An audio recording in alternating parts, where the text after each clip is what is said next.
Glede pokrajin, naj povem, da pokrajine niso bile nikdar prioriteta stranke Desus.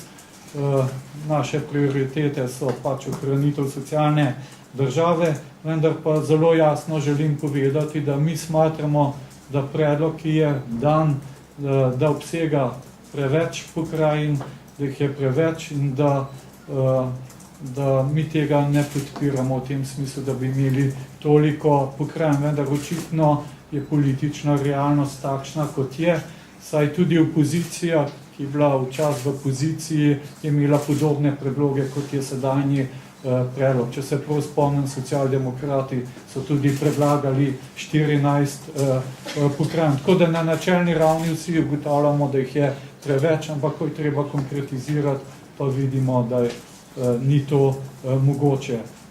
Mi smo ta projekt podpirali, dokler je bil širši konsens.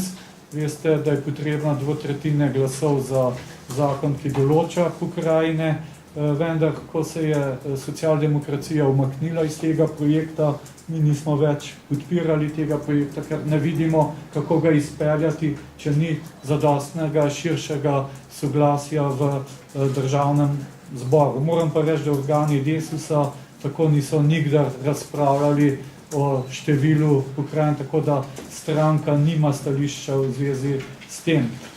Mi smo se nekako tako odločili, da ne bomo naložili ne simpatizerjem, ne članom Desusu nobenih usmeritev, naj naši člani in simpatizerji glasujejo pač po svoji volji, po svoji vesti.